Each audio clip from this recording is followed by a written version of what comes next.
Bien. Bien, amados hermanos. Entonces ahí en el libro de Daniel capítulo 12, vamos a abrir la Biblia, Daniel capítulo 12. Dios bendiga. Bien, entonces estábamos viendo que el capítulo 10, el capítulo 11 y 12 son parte de una misma visión, de la última visión que Dios le reveló al profeta Daniel. Sí, él estaba, dice que junto al río Ulai, el río Tigris, y que allí tuvo una visión, vio un ángel, bueno, vio a un varón vestido de lino, y entonces que le mostró, le habló, le dijo cosas que iban a suceder en el tiempo del fin, aunque también le reveló cosas que pertenecen pues al pasado, cosas históricas, pero también le reveló cosas para nuestros días y aún para el futuro, muy distante todavía. Entonces, he aquí la importancia del libro de Daniel. El libro de Daniel estaba sellado, dice que la profecía estaba sellada, pero para nuestro tiempo ya está abierto. O sea que tenemos disponible esta palabra para todos, para nosotros y para todo aquel que quiera entender esta maravillosa palabra. Dice, esta es la conclusión de la visión iniciada en el capítulo 10 y también la conclusión del libro. Su cumplimiento es después del arrebatamiento de la iglesia en la gran tribulación. Es el último periodo y es en la semana 70. Si recuerdan los que han estado estudiando esa palabra, que es en la semana 70, es el trato exclusivo de Dios con su pueblo Israel. Entonces, el libro de Daniel fue escrito exclusivamente para el pueblo de Israel, no para la iglesia. Recordemos que nosotros somos parte de un paréntesis en la historia. Sí, en la historia del pueblo de Israel somos ese paréntesis que empezó después de la muerte de Cristo, ¿cierto? Y aún hasta el arrebatamiento de la iglesia. O sea que allí es ese periodo de paréntesis. Bien, vamos a ir. Daniel capítulo 12 dice, versículo 1. Dice, en aquel tiempo se levantará Miguel. Sí, veamos el título primero. Dice, el tiempo del fin. Bien, entonces, ¿a qué tiempo se refiere? Al tiempo del fin. Dice, en aquel tiempo se levantará Miguel, el gran príncipe que está de parte de los hijos de tu pueblo, y será tiempo de angustia, cual nunca fue desde que hubo gente hasta entonces. Pero en aquel tiempo será libertado tu pueblo, todos los que se hallen escritos en el libro. Entonces, lo primero que dice es en aquel tiempo. ¿En qué tiempo? En el tiempo del fin. O sea, no es exclusivamente para nosotros. ¿Sí? O sea, nosotros sí, ciertamente, estamos muy cerca del tiempo del fin. ¿Sí? Pero no estamos en el último tiempo, es decir, en la última semana de Daniel. ¿Sí? Todavía falta para eso. ¿Cuándo inició este tiempo del fin? Cuando sea la iglesia de Cristo sea arrebatada, ahí empieza el tiempo del fin. Esos son los 7 años, la última semana de que habló el profeta Daniel. Dice, se levantará Miguel. ¿Y quién es Miguel? Si hemos escuchado hablar de Miguel, ¿cierto? Aquí en el libro de Daniel ya se nos había mencionado. El arcángel, ¿cierto? El principal príncipe que está de parte de los hijos de tu pueblo. Y es decir, veamos ahí Apocalipsis 12, del 7 al 9, que también vamos a ver otras cosas de las cuales está encargado el arcángel Miguel. Es un ángel guerrero, ¿sí? Él es de batalla, él es de guerra, él pelea. Si alguien lo tiene, por favor, Apocalipsis 12, del 7 al 9. Después hubo una gran batalla en el cielo. Miguel y sus ángeles luchaban contra el dragón. Y luchaban el dragón y sus ángeles, pero no prevalecieron, ni se halló ya lugar para ellos en el cielo.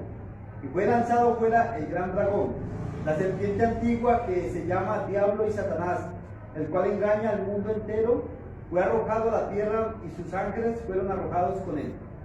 Amén. O sea que ahí vemos que Miguel es aquel que va a pelear duramente con Satanás al final de los tiempos, ¿cierto? Va a haber una batalla. Ellos tienen una batalla casada, ¿cierto? Si recuerdan ahí en Judas 9, que dice que cuando disputaban el cuerpo, ¿cierto? Satanás dice que quería coger el cuerpo de Moisés, y dice que contendía con el arcángel Miguel, pero Miguel dice que no se profirió a hablar palabra contra él, sino que le dijo, el Señor te reprenda. O sea, ellos tienen una pelea y para ese momento Miguel lo va a destruir. Mire que el diablo, Satanás, no podemos decir que es el enemigo de Dios. ¿Por qué? Porque simplemente esa lucha, ¿quién va a ser? Entre arcángeles, ¿sí? El Luzbel, pues, fue un arcángel, ¿cierto? Ya no lo es. Pero entonces mire que Jesucristo ni siquiera va a tener que pelear contra Satanás, ¿sí? Sino que el mismo arcángel, uno igual, ¿sí? Digamos uno igual porque Lucifer pertenecía al orden de los arcángeles, ¿cierto? Dice la Biblia que era un querubín protector, que era el encargado de la alabanza, ¿cierto? En el cielo. Pero toda esa sabiduría que él tenía fue pervertido, ¿cierto? Se corrompió, dice la Biblia, a causa de su hermosura, a causa de su belleza, y por eso fue lanzado a la tierra, dice como un rayo fue lanzado y quedó convertido en cenizas, en vástago abominable, dice la palabra que así se convirtió él. Entonces ellos van a tener esa lucha final, el arcángel Miguel va a luchar al final de los días y lo va a bajar, ¿cierto? A hacer descender a la tierra, ¿no?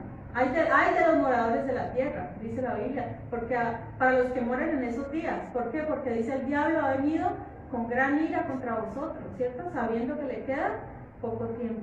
Bien, entonces, también vemos que es el arcángel protector de Israel, y eso lo podemos, no hace mucho lo vimos, Daniel capítulo 10, versículo 13. Dice así, mas el príncipe del reino de Persia se me opuso durante 21 días, pero he aquí Miguel, uno de los principales príncipes, vino para ayudarme. Entonces, ¿quién es el que está a favor de Israel?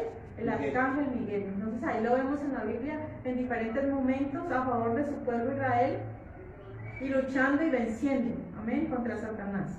Bien, entonces continuamos, dice en aquel tiempo, o sea en la última semana de la gran tribulación se levantará Miguel, el gran príncipe que está de parte de los hijos de tu pueblo. O sea que el pueblo de Israel no va a estar solo durante la gran tribulación, sino que va a tener al arcángel Miguel que va a estar ahí asistiéndolo. Y dice, y será tiempo de angustia, cual nunca fue desde que hubo gente hasta entonces. Uy, Jesucristo también lo dijo en Mateo 24. Va a haber una tribulación, una angustia para el pueblo de Israel, cual nunca la ha habido.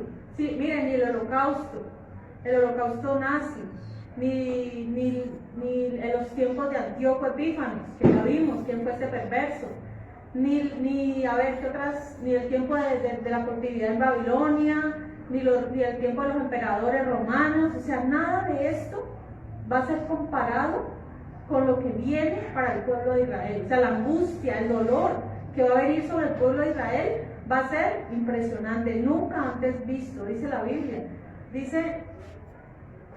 Dice cual nunca fue desde que hubo gente hasta entonces. Pero en aquel tiempo, antes de eso vamos a Jeremías 37, que nos habla de ese tiempo de angustia para Jacob. Jeremías 37.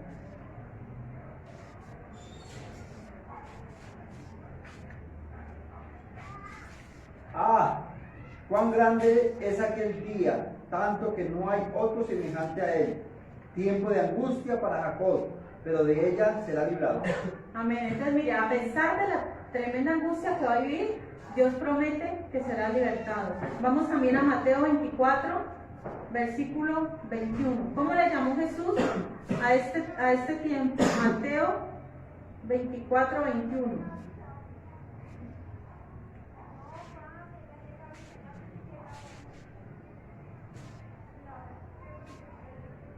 Dice así, porque habrá entonces gran tribulación, cual no la ha habido desde el principio del mundo hasta ahora, ni la habrá. Jesús la llamó como la gran tribulación, y ahí es donde nosotros nos basamos y nosotros decimos es la gran tribulación, la semana 70 o la angustia de Jacob. Así es como lo denomina la Biblia.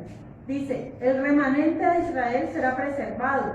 Ahí mismo en Mateo 24, 22 dice, y si aquellos días no fuesen acortados, nadie sería salvo, mas por causa de los escogidos, aquellos días serán acortados. Recordamos que el libro de Mateo el capítulo de Mateo 24 es exclusivamente también del pueblo de Israel. Sí, Mateo 24. Recordemos también que Jesús dijo, así como de la dominación de la desoladora que habló el profeta Daniel. Entonces mire que está relacionado Mateo 24 con Daniel, que se trata del trato del pueblo de Dios con Israel. Entonces, dice, bueno, entonces para el final de estos tiempos, para estos 7 años, Dios tiene preparado un remanente, un pueblo que va a predicar el evangelio a todo el mundo. Sí, son los 144,000 sellados, hombres judíos del pueblo de Israel, hombres santos, hombres obedientes, que dice la Biblia que no se halló en ellos mentira o engaño, que son vírgenes, o sea, son hombres en santidad para Dios, son preservados, son guardados, y desde ya creemos que ellos se están preparando en el conocimiento de la palabra, en el estudio de la palabra, porque ellos van a llevar el mensaje al resto del mundo. Y ahí es donde se cumple la palabra que dice que será predicado este evangelio por todo el mundo y entonces vendrá el fin. Entonces no es para este tiempo. Si nosotros creemos que el rapto de la iglesia se puede demorar porque aún no se ha predicado el evangelio en todo el mundo, estamos equivocados porque no es en este tiempo. Es en la gran tribulación que el evangelio va a ser llevado y predicado por todo el mundo. Va a haber, esos hombres van a tener una unción especial para evangelizar y para que asimismo se conviertan muchas almas. Este periodo de la historia va a haber una tremenda cosecha de almas para Dios. Dice que, imagínense todos estos hombres ungidos por Dios llevando el evangelio a todo el mundo.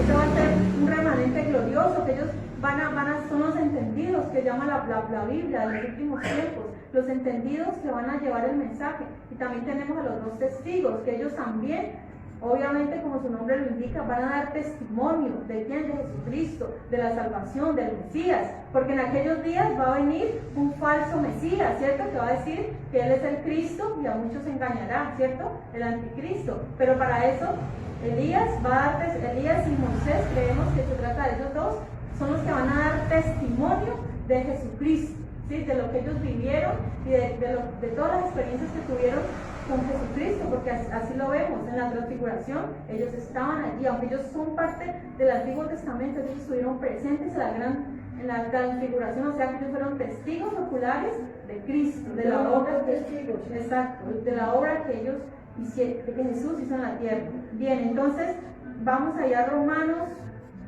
11:26, que nos habla de este remanente, y Apocalipsis 7:4. Este remanente de Israel será preservado. Miren que hay otra parte en la Biblia que dice, ahí en Apocalipsis, que antes de que se derramen los juicios sobre la tierra, todavía los ángeles tienen la orden de no hacer daño todavía a nada, sino esperar hasta que los 144,000 sean sellados para poder que empiecen los juicios sobre la tierra. Y luego todo Israel será salvo, como está escrito: vendrá de Sión el libertador, que apartará de Jacob la impiedad. Amén. Entonces ahí y el otro, Apocalipsis 7:4, que nos habla de ese remanente especial que Dios se ha provisto para llevar el mensaje a todo el mundo. Y oí el número de los sellados, 144,000 sellados de todas las tribus de los hijos de Israel. Amén. ¿Cuántos? 144,000 de todas las tribus de los hijos de Israel. Bien, entonces continuemos.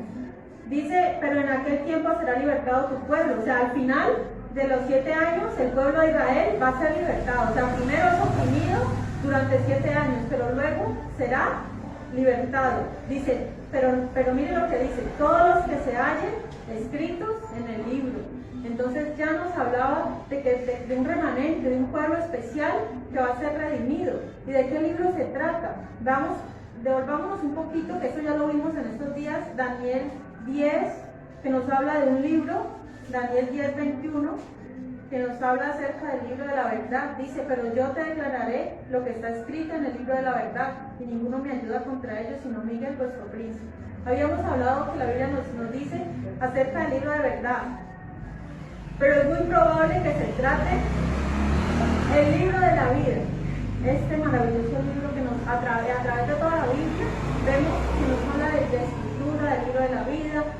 Bueno, pero podríamos sacar un solo día para hablar del libro de la vida, ¿cierto? Porque es un tema muy, muy bonito, hablar del libro de la vida, pero pues vamos a resumir porque pues el tiempo no alcanza. Lucas 10:20, Jesús nos habló acerca del libro de la vida. Lucas 10:20, y dice así, dice que no nos alegremos. Bueno, cuando los discípulos del Señor se alegraron porque los demonios se les sujetaban, ¿cierto? Jesucristo, ¿qué les dijo? No os alegréis tanto porque los demonios se les sujeten.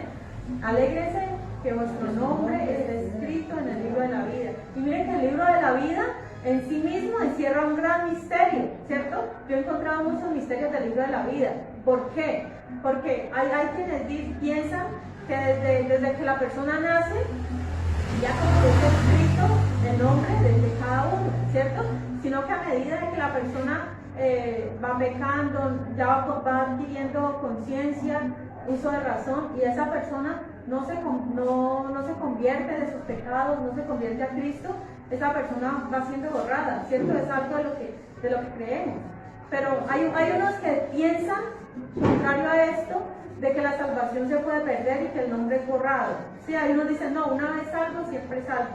O sea, personalmente, en lo que he leído en la Biblia, encuentro de que el nombre de las personas sí puede ser borrado del libro de la vida. Y veamos eso ahí, veamos en Salmo 69, 27 y 28. Salmo 69, 27 al 28. El libro de la vida, tu nombre al final, dice la Biblia que al final, en el juicio final, dice que el que no se halló escrito en el libro de la vida fue lanzado al lago de fuego. Ahí es el problema para todos los que... Pon maldad sobre su maldad y no entren en tu justicia. Sean raídos del libro de la vida de los vivientes y no sean escritos entre los justos. Amén. O sea que ahí dice que en eso incluso, a ver, esta costumbre de escribir el nombre, viene desde Éxodo, ¿sí? Desde el pueblo de Israel. Que si alguien de pronto cometió una falta grave y era excluida de su nación, su nombre era borrado del registro de la ciudad. Sí, con base en esto también podemos veamos ahí Apocalipsis 3:5, que vemos que hay una promesa allí, pero es para los que permanecen fieles. Apocalipsis 3:15, hay una promesa de parte de Dios de no borrar el nombre, o sea que para quien no la cumpla, para quien no obedezca, su nombre sí puede ser borrado. Yo conozco tus obras, que ni eres frío ni caliente. Ojalá fueses tibio, frío o caliente. 3:5 o 3:15. 3:15. Mira a ver si de pronto es 3:15. 3:15 fue el que leí. No, el que venciere será vestido de vestiduras blancas, y no borraré su nombre del libro de la vida, y confesaré su nombre delante de mi Padre y delante de sus ángeles. Yo sé, vengan aquí. ¿Tienen que ir? Sí, tienen que ir. Vayan. Pero luego van a decir, uy, casi ganamos. Bueno, entonces lo que nos está diciendo ahí en Apocalipsis 3:5, que no borraré su nombre del libro de la vida. O sea que el nombre de muchos puede ser borrado, ¿cierto? Pero Dios ha prometido para los que somos fieles a Él permanecer. Nuestro nombre estará hasta el final, ¿sí? Hasta siempre. Entonces, miren que no se trata de todos los judíos, sino solamente de los que son redimidos con la sangre del Cordero, ¿sí? Dice,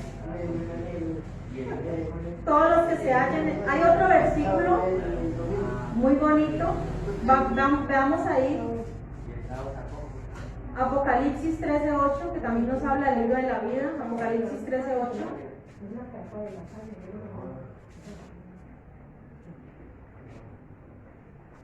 Dice, y la adoraron todos los moradores de la tierra, cuyos nombres no estaban escritos en el libro de la vida del Cordero que fue inmolado desde el principio del mundo. Entonces todos aquellos cuyo nombre no está escrito van a adorar a la bestia, a su imagen, ¿cierto?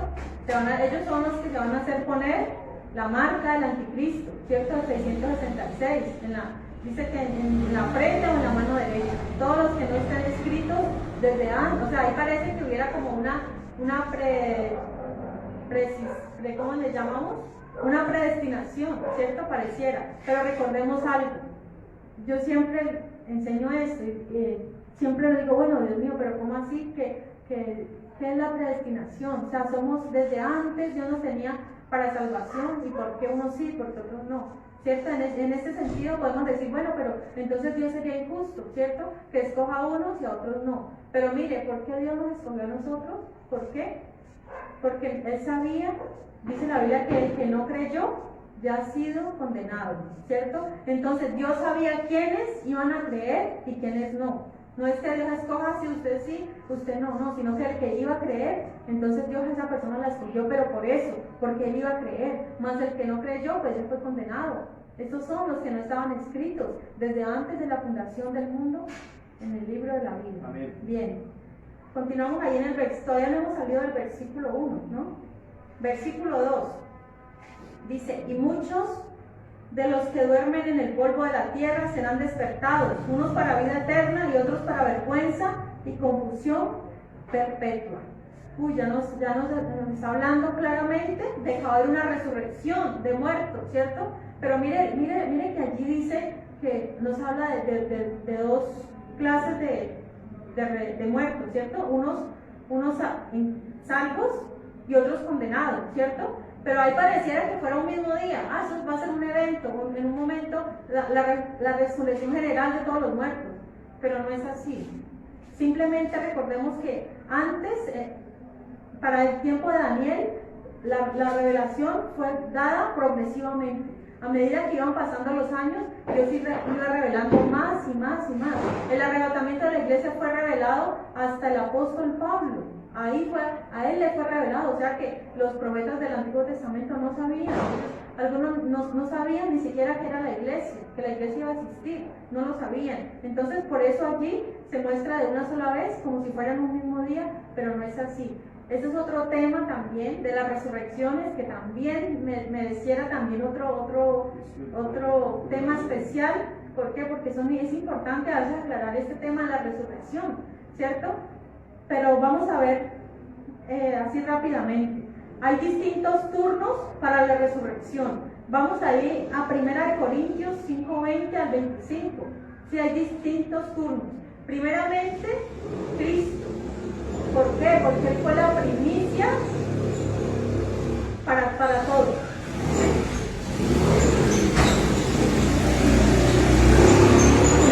Corintios 15:20-25. No confundamos las resurrecciones que han ocurrido antes, como Lázaro, como Dorcas, como la hija del hijo de la viuda de Naín. O sea, el apóstol Pablo también oró por una resurrección, ¿cierto? Un hombre que cayó de un segundo piso, creo que fue. ¿Ya?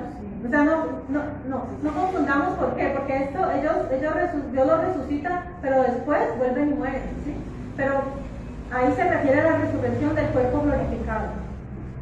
Mas ahora Cristo ha resucitado de los muertos, primicias de los que durmieron es hecho.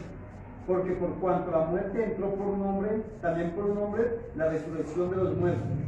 Porque así como en Adán todos mueren, también en Cristo todos serán vivificados.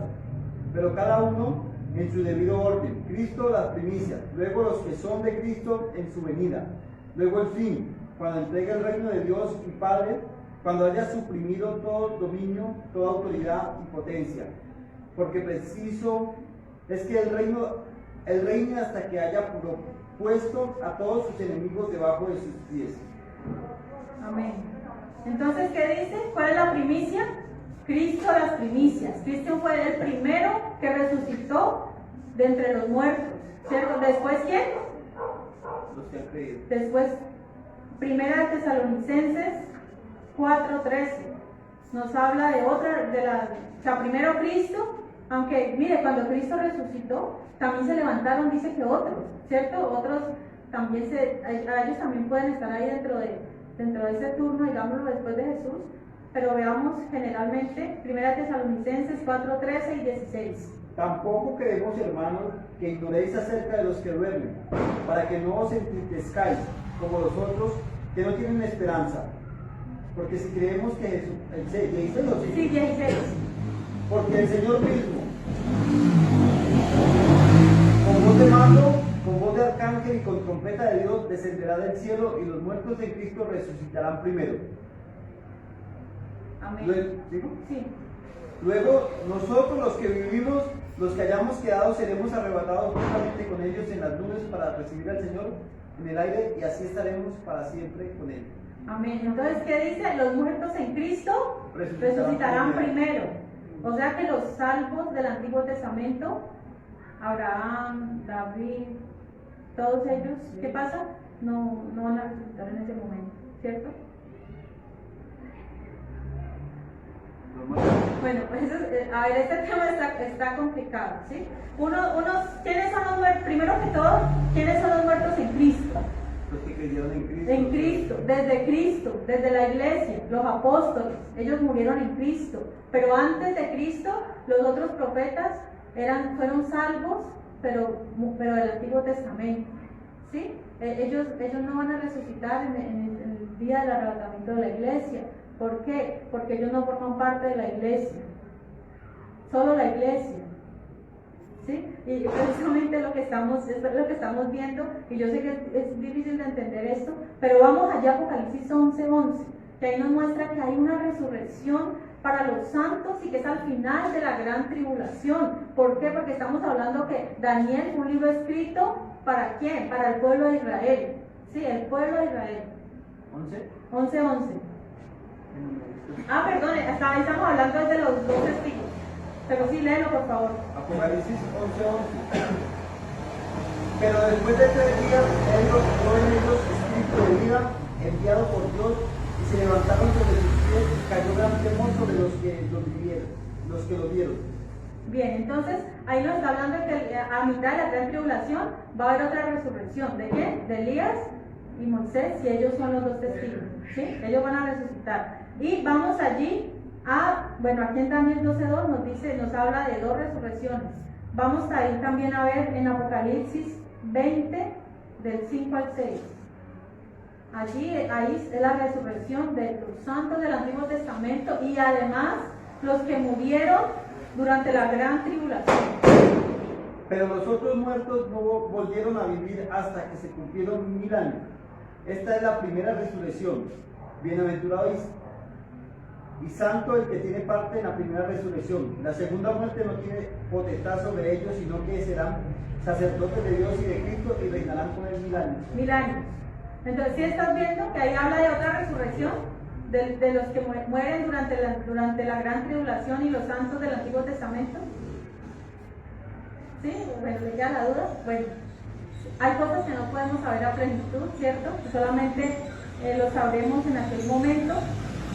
Pero aquí nos dice que entre la primera resurrección son los muertos, los que murieron pues salvos, y que nos dice que ¿para qué van a ser resucitados ellos? Para entrar al milenio, al reino celestial. Y miren que eso lo vamos a ver ahí, si quieren, no nos adelantemos al versículo 13, que ahí nos dice que ahí va a ser la resurrección de Daniel. O miremoslo de una vez para aclarar un poquito el punto.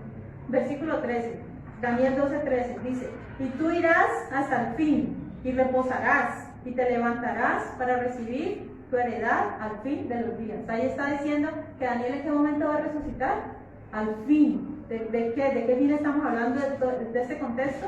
Al final de la gran tribulación, ¿sí? Entonces vemos que Daniel forma parte del pueblo de Israel y de los santos y los salvos del Antiguo Testamento. O sea, es muy probable que esto sea así. Ya, es muy probable. Puedo estar equivocado, por supuesto, pero lo más probable es según lo que les he mostrado. Y la última resurrección ya es la de los no salvos, ¿sí? La de los no salvos, que es después del milenio, ¿cierto? Ahí dice: los otros muertos no volvieron a resucitar hasta que se cumplieron 1000 años. O sea, ya ellos van a resucitar, ¿pero para qué? Para el juicio ante el gran trono blanco. Volvamos a leer 1 Corintios, ¿sí? Que ahí es donde nos dice que hay diferentes resurrecciones. Miremoslo ahí dice que Cristo... 15. Sí, es 1 Corintios 15:20, ahí es donde nos habla de... Mas ahora Cristo ha resucitado de los muertos, primicia de los que durmieron es hecho. Porque por cuanto la muerte entró por un hombre, hasta también por un hombre la resurrección de los muertos. Todo, para que vuelvas a mirar. Porque así como en Adán todos mueren, también en Cristo todos serán vivificados, pero cada uno en su debido orden. Cristo, las primicias, luego los que son de Cristo en su venida, luego el fin, cuando entregue el reino de Dios y Padre, cuando haya suprimido todo dominio, toda autoridad y potencia. Amén. Ahí nos está diciendo luego el fin. O sea que hay otra resurrección en diferentes órdenes, ¿sí ves?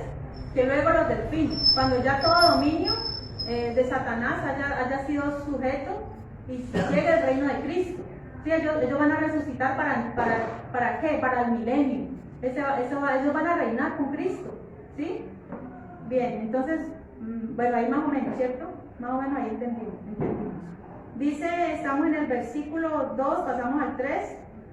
Dice, unos para confusión y vergüenza perpetua, ¿cierto? O sea, los condenados. Versículo 3 dice, los entendidos resplandecerán como el resplandor del firmamento, y los que enseñan la justicia a la multitud como las estrellas a perpetua eternidad. Ahí nos está hablando de los entendidos. ¿Y quiénes son los entendidos? Bueno, sí, primeramente dice los entendidos se refiere a los judíos que aceptaron el mensaje de salvación dado por los 144,000 y los 2 testigos. También puede referirse a hombres de ciencia que acepten el evangelio, los que sepan del engaño del anticristo. Mire, estos hombres entendidos son los que se den cuenta que todo lo del anticristo es una falsa, es un montaje. ¿Para qué? Para que la gente lo adore a él, para que se dejen poner la marca de la bestia, ¿sí? Pero miren que los entendidos también son aquellos que estudian los científicos, también puede referirse a ellos, ¿sí? Porque ellos son entendidos y si ellos se dan cuenta que realmente estamos viviendo los últimos tiempos. Es triste que el pueblo cristiano muchas veces no se dan cuenta de que estamos viviendo los tiempos finales y viven su vida como quieran. Mientras que los científicos alertan, hay calentamiento global, ahí va a haber hambre, va a haber escasez, y muchos cristianos ni siquiera se dan cuenta de eso. ¿Por qué? Porque están dormidos. ¿Cierto? Lo que dice la Biblia, no durmamos como los demás. ¿Y a quién se refiere? A los que están durmiendo, haciendo miembros de una iglesia y no buscan de Dios, sino que se quedan dormidos literalmente, ¿cierto? Permitiendo pues la pereza y otras cosas en su vida, ese letargo espiritual. Entonces dice los entendidos, y dice que también que resplandecerán como el resplandor del firmamento, y los que enseñan la justicia a la multitud. O sea que todos aquellos maestros que enseñan a otros van a brillar, ¿sí? Entonces miren que hay esperanza para los que enseñan la verdad, la justicia, para que no se dejen engañar por el enemigo. Ellos van a ser como estrellas. Qué bonita comparación para todos los que enseñan la palabra de Dios, ¿cierto? Que brillan como estrellas. Eso es lo que la Biblia nos dice, somos luz en medio de tinieblas, ¿cierto? Y la Biblia dice que la luz no se pone debajo de la mesa, ¿cierto? Sino que se pone adelante, encima, ¿para qué? Para que brille, para que brille. Y nosotros somos de esta lumbrera, dice la Biblia, somos luminares en el mundo. Amén. Bien, versículo 4 dice, pero tú, Daniel, cierra las palabras y sella el libro hasta el tiempo del fin.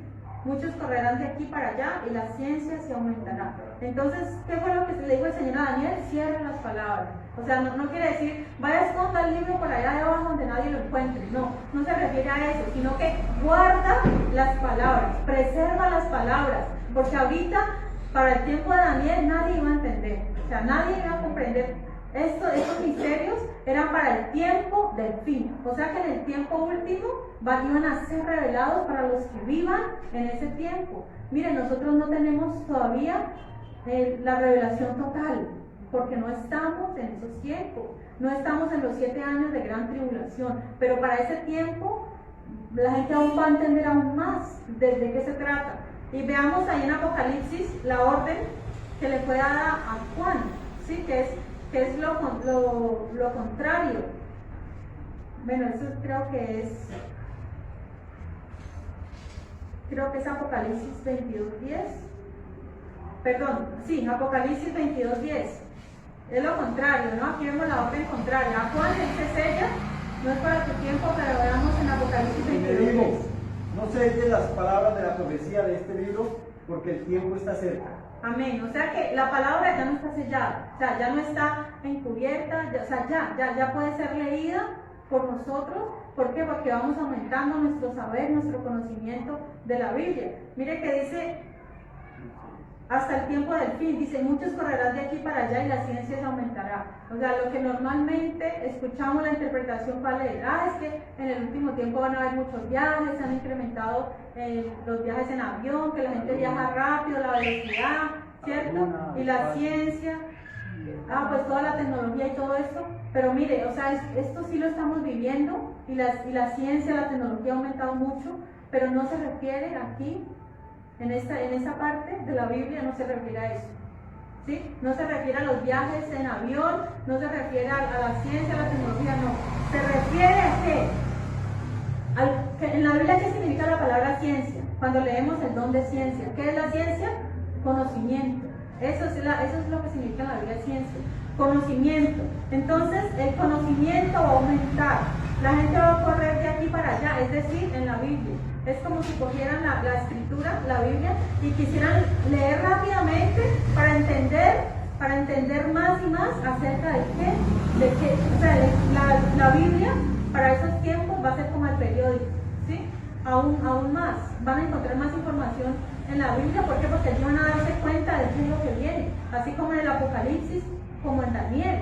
Si en el libro de Apocalipsis va a estar todo detallado lo que va a pasar, después de este juicio viene el otro, después es cierto, entonces allí la gente va a poder saber de qué se trata y la gente va a desesperarse incluso por buscar y leer los entendidos, ¿no? No todo el mundo, hay unos que incluso no van a querer saber nada de la Biblia, pero ahí lo que se refiere a eso, a que la gente va a querer buscar, indagar en la Biblia, y dice que el conocimiento va a aumentar, o sea que ellos van a saber mucho más que lo que nosotros sabemos hoy, ¿sí? Porque ellos van a estar allí viviendo esos momentos, ese tiempo, que por la misericordia de Dios nosotros no vamos a estar para ese tiempo, ¿sí? Recordemos que la promesa que nosotros esperamos es ser arrebatados antes de estos juicios.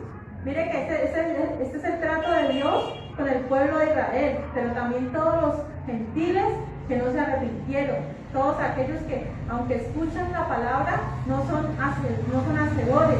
La Biblia nos dice, no tan solamente seamos oidores de la palabra, sino hacedores, ¿cierto? Cristo viene por los hacedores, no por los tan solamente oidores. Bien, estamos allí entonces en el versículo 4. Sí, hay muchos que pues piensan que se refiere a la tecnología, y sí, ciertamente la tecnología ha avanzado bastante, ¿no? Pero se refiere a la palabra. El entendimiento va a aumentar. Dice, la ciencia, el conocimiento de la profecía, muchos la buscarán por todos lados. El conocimiento del libro se incrementará. Bien, versículo 5 dice, y yo Daniel miré, y he aquí otros dos que estaban en pie, el uno a este lado del río y el otro al otro lado del río.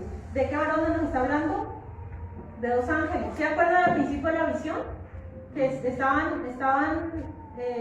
pero que aparece uno más, habían dos ángeles, ¿cierto? Pero y también dice, versículo 6, y dijo uno al varón vestido de lino que estaba sobre las aguas del río, ¿cuándo será el fin de esas maravillas? ¿Sí se acuerdan de ese ser? Que había uno, veamos allí, retrocedamos por favor allí a Daniel 10, que fue cuando lo vimos. Daniel, eso está ahí en Daniel 10:5, dice, y alcé mis ojos y miré, y aquí un varón vestido de lino y ceñidos sus lomos de oro y ufaz.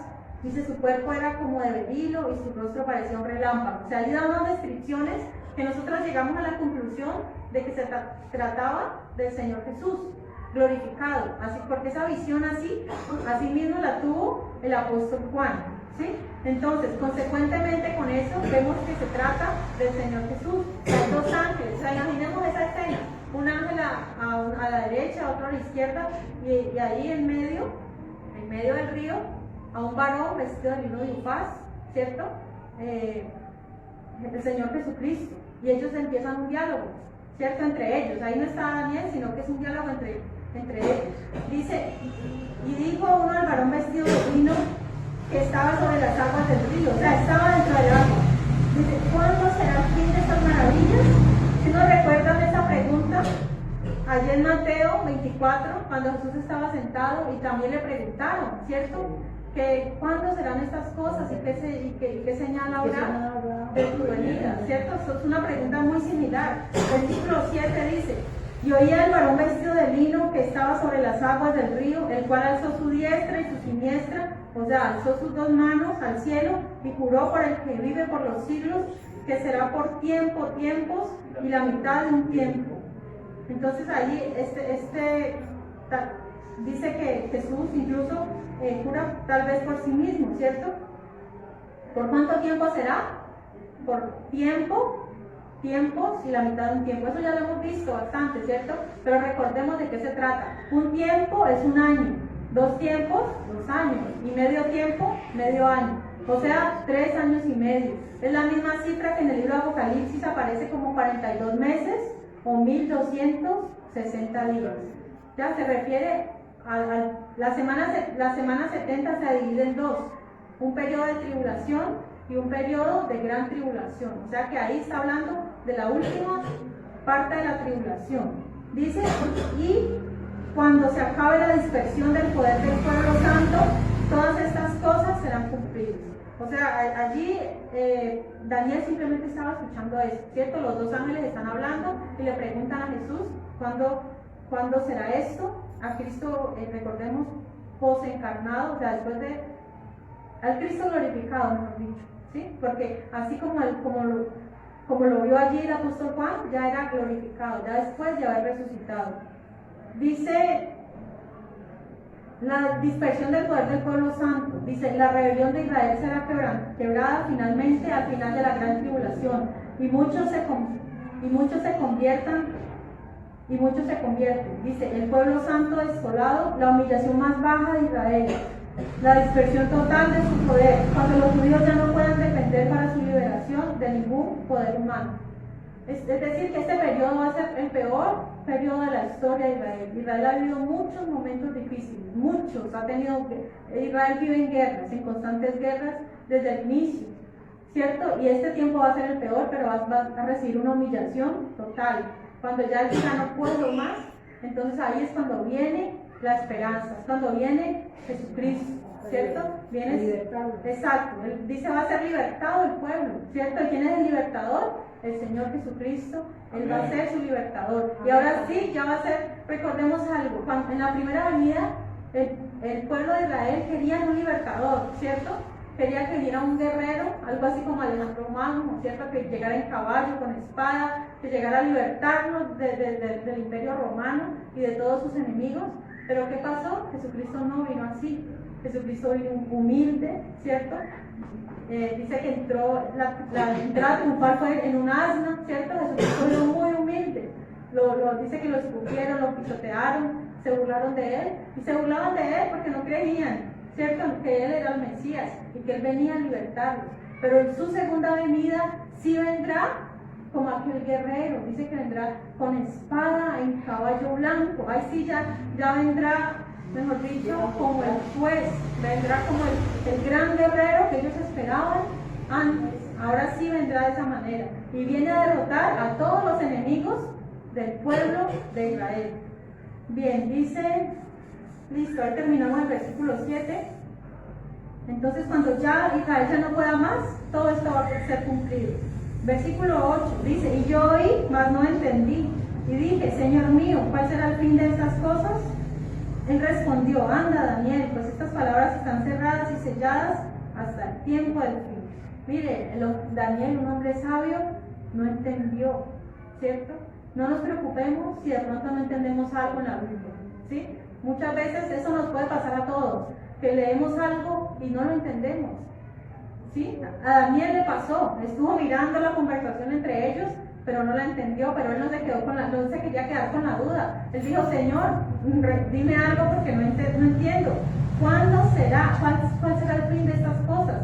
Mire, Daniel se preocupó, se interesó, dijo: bueno, ante tantas cosas maravillosas que vienen y tantos horrores que vienen, ¿cuándo será? Daniel tal vez no estaba preguntando por fechas, sino por acontecimientos, ¿sí? Como señales, lo mismo que pedía el pueblo acá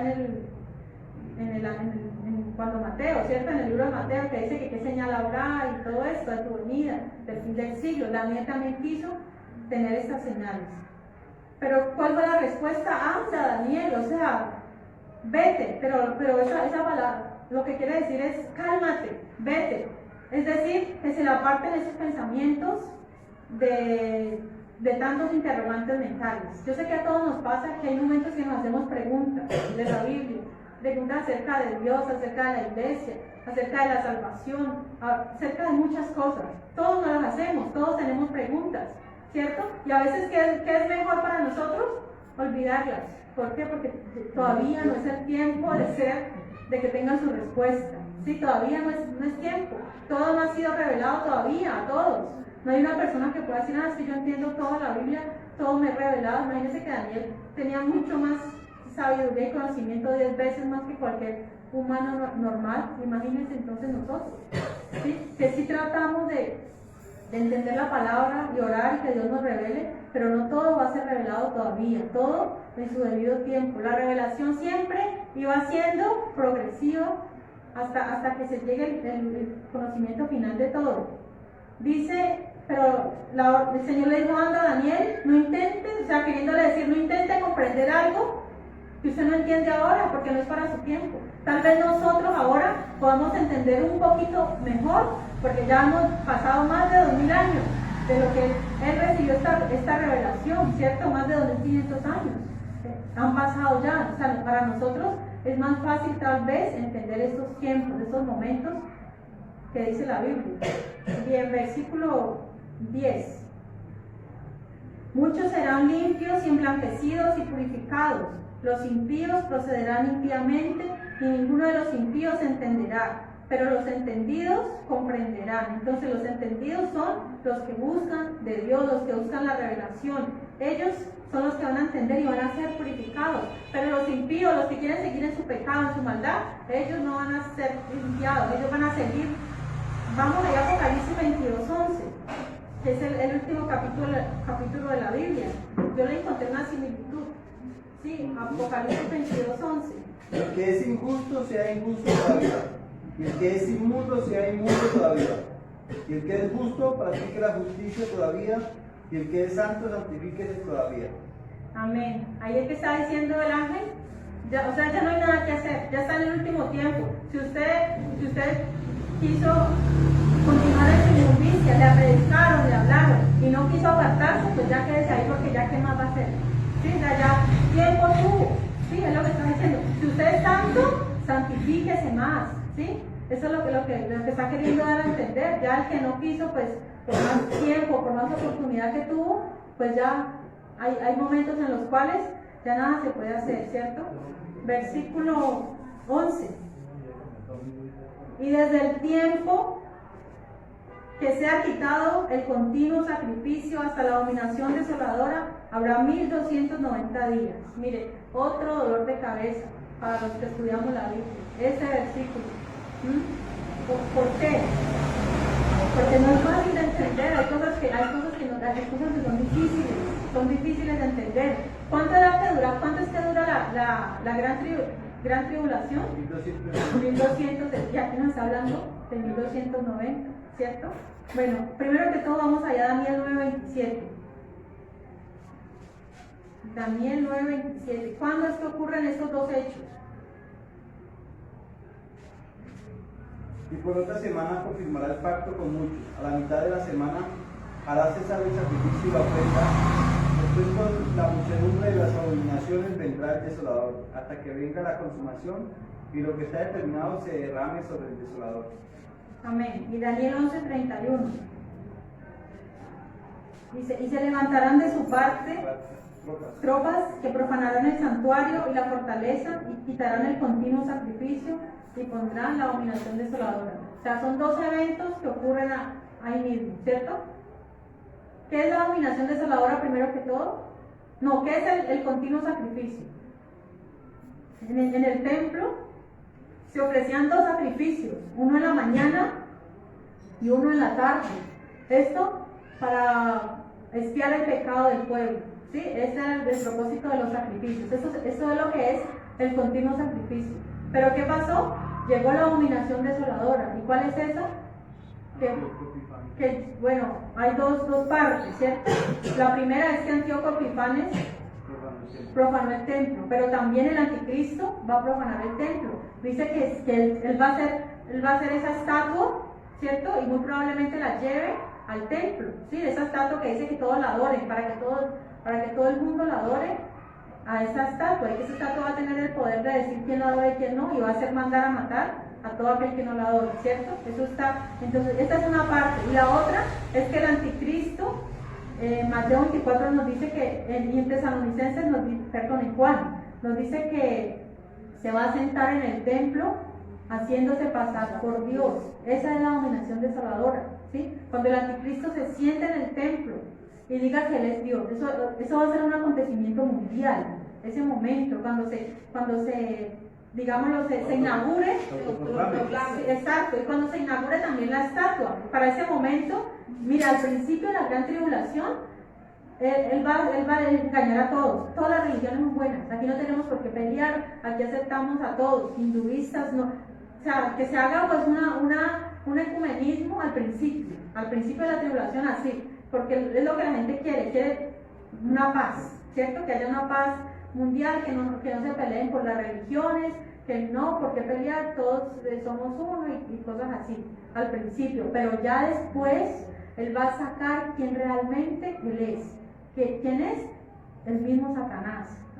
Dice la Biblia, la obra maestra de Satanás, dice es obra de Satanás el mismo. Él se va a hacer pasar por Dios, o sea que es satanismo puro, ¿cierto? Porque él es el hijo de Satanás, el inicuo, dice la Biblia. Entonces, esa es la abominación desoladora. Entonces, lo que dice allí, ahí en el versículo 2:11 dice, y desde el tiempo que se ha quitado, entonces, claro, cuando ya él se haga proclamar como Dios, entonces el continuo sacrificio lo van a quitar, claro, ya no pueden estar sacrificando más animalitos, ¿no? Ya lo quitan. Dice, hasta la abominación desoladora. Bueno, ahí parece que hubiera una diferencia entre uno y otro. Lo que pasa, ahí algo que nos complica es la preposición hasta, porque en otras versiones no dice hasta, sino y, ¿sí? O sea, ahí hace como una diferencia entre los dos, pero no, ahí se leería de esta manera. Aquí lo escribí la otra versión. Dice, y puesta la abominación desoladora, diría así, y desde el tiempo que se ha quitado el continuo sacrificio y puesta la abominación desoladora, habrá 1290 días, ¿ya? Y, o sea, no nos dejamos confundir por esa preposición hasta, que es un error de traducción, ¿ya? Hasta, esa palabra hasta, reemplacémosla por y, ¿ya? O sea, que son dos eventos que ocurren ahí mismo, pero, y aquí está el otro problema, que habrá 1290 días, y entonces aparecen 30 días de más, ¿cierto? Otros 30 días, ¿pero por qué? Esos 30 días, ¿qué pasa con esos 30 días? Bueno, hay muchos que piensan que se trata de una limpieza general de la tierra. ¿Por qué? Porque recordemos que después de en la segunda venida de Cristo que viene, la guerra del Armagedón, ¿sí? Ahí es cuando se confabulan todas las naciones, primeramente contra el anticristo algunos, y luego todos contra Cristo, y van a hacerle la guerra, pero ahí ocurre la batalla del Armagedón. También dice en una parte donde dice que van a pasar como 30 días recogiendo la sangre, las armas, los muertos. Eso, entonces puede ser que se trate de esos 30 días de más, que se trate de que la tierra va a ser limpia, ¿sí? ¿Limpia de qué? De muertos, de tanta sangre. O sea, puede ser un tiempo de limpieza general, ¿cierto? Puede tratarse de eso. ¿Y qué más dice? Versículo 2 dice, bienaventurado el que espere y llegue a 1335 días. Allí nos pone otra época, otros 45 días más. ¿Que por qué están allí? Tampoco los entendemos. O sea, no podemos entender con claridad esa parte, ¿sí? ¿Por qué? Porque, bueno, yo he tratado pues de buscar allí diferentes comentarios, y bueno, si restamos 1335 a 1290 son 45, pero ahí entonces sería 45 más 30, 75, ya que nos están sobrando 2 meses y medio, o sea, de más, como que la Biblia da ese tiempo de más. Entonces les voy a leer dos posibles interpretaciones. Dice, al final de los 160 días Jesús regresa. Al final de los 1290 días el gobierno de Jesús estará instalado, ¿sí? Porque recordemos que Jesús viene a establecer su reino, ¿sí? Entonces durante esos 30 días, que son como de limpieza, también puede ser dice, y al final de los 1335 las naciones son juzgadas. Eso está en Mateo 25, 31 al 45, que nos habla del juicio de las naciones. ¿Sí? Es un juicio diferente al juicio ante el trono blanco, ¿cierto? El juicio de las naciones. Dice, porque tuve hambre y me diste de comer, bienvenidos, ¿cierto? Y están los benditos del Padre y están los malditos del Padre. Eso dice ahí en Mateo 25. Entonces muchos creen que ese tiempo puede ser para el juicio de estas naciones, esos 45 días. Bien, pero hay otra interpretación, que 30 días para el pueblo judío, los primeros 30 días que les leí, son de duelo para el pueblo de Israel. ¿Sí? Durante 30 días lloraron a Aarón y lloraron también a Miriam, la hermana de María, la hermana de Moisés, 30 días. O sea que 30 días es el tiempo que dura un duelo. ¿Sí? Entonces hoy escuchaba a un judío precisamente que decía eso, que esos 30 días puede ser del pueblo judío haciendo duelo por el Señor Jesús. Y encontré este versículo, Apocalipsis 1.7, me acordé, cuando escuché decir eso me acordé de este versículo de Apocalipsis 1.7, y que tiene, por supuesto, tiene total validez. He aquí que viene con las nubes y todo ojo le verá, y los que le traspasaron y todos los linajes de la tierra harán lamentación por él. Sí, amén. Amén. ¿Ahí qué está diciendo? Harán lamentación. Harán lamentación. Ahí está hablando de la segunda venida, ¿cierto? Porque dice que todo ojo le verá, y los que le traspasaron harán lamentación. O sea que puede ser que esos 30 días sean de lamentación, que el pueblo judío todo haga lamentación por Jesucristo. ¿Por qué? Porque lo rechazaron, porque lo negaron, porque no lo aceptaron. Entonces puede ser que se trate de 30 días de lamentación y 75 días más. Bueno, de las fiestas judías, Yom Kippur es una de ellas y la otra es el Hanukkah. Hay 75 días entre esas dos fiestas. ¿Sí? O sea, eso es numerología bíblica. Y en el libro de Lucas está la genealogía de Jesús. ¿Sí? En el libro de Lucas. También, si usted cuenta cada uno de ellos, también da 75, ¿sí? Entonces, bueno, cualquiera de las dos, ahí les doy pues más o menos de qué se puede tratar, pero no sabemos en realidad de qué se trata, ¿no? Y también, ¿por qué dice bienaventurado? ¿Por qué dice bienaventurado el que espere y llegue a 1335 días? ¿Por qué? Porque puede ser los que superen el periodo de la gran tribulación y lleguen vivos al milenio, ¿sí? O sea, los que no murieron pues durante todos esos juicios, sino que logren pasar vivos y llegar vivos al milenio. Entonces puede tratarse de eso, esa bienaventuranza. Y bien, y para terminar, el versículo 13 dice, y tú irás hasta el fin, y reposarás y te levantarás para recibir tu heredad al fin de los días. Entonces ahí nuevamente retomamos, tú irás hasta el fin. ¿Hasta cuál fin? Del que estamos hablando. O sea, al fin de la gran tribulación. O sea que él no resucitó antes, sino después, en la primera resurrección. También es parte de la primera resurrección, ¿no? O sea, la primera resurrección son todos los que mueren salvos. Y la segunda, con la muerte segunda, los que van a resucitar para confusión y vergüenza perpetua. Dice, y reposarás. Ahí está la promesa para todos aquellos que mueren en Cristo, los que mueren salvos. ¿Qué pasa? Reposaremos. Sí, eso es lo que dice, reposarás. Pero usted va a estar en paz, usted va a estar tranquilo. Usted ya, Daniel aproximadamente tenía 90 años, ¿sí? Cuando tuvo esta visión. Pero la esperanza es esa, él va a reposar. Sí, le está diciendo ya, a usted le va a tocar morir, pero va a reposar. Pero dice que levantarás, o sea, va a resucitar para recibir su heredad al fin de los días. O sea que la promesa de Dios para todos los que son fieles es que van a recibir una heredad. Hay un comentario que aquí lo escribí. Dice, cada hombre tiene su propio andar, cada hombre tiene un fin. Dice, hay un reposo para el pueblo de Dios y hay heredad para el pueblo de Dios. Sí, hay una heredad, hay un reposo, hay un fin, hay una promesa, hay una esperanza. O sea, todos los que estamos en Cristo tenemos una esperanza de salvación, ¿cierto? ¿Y cuál era la recompensa para Daniel? Bueno, él va a entrar al milenio. ¿Sí? Dice la Biblia que los salvos van a reinar con Cristo, ¿cierto? Van a reinar con Cristo, van a ser reyes y sacerdotes. Ahí es donde se cumple la palabra. Dice, nos dio un reino, sí, nos dio un reino de sacerdotes, nos dio un reino, ese es el reino. Nosotros no somos ahorita reyes, eso es lo que muchos creen, no es que nosotros como somos reyes y sacerdotes, entonces tenemos que lanzarnos a la política, porque esos son los reyes, pero no es para este tiempo, sino para el tiempo del milenio. ¿Sí? Dios es el que va a poner allí a ellos como gobernantes, ¿cierto? Para todos los fieles a Él.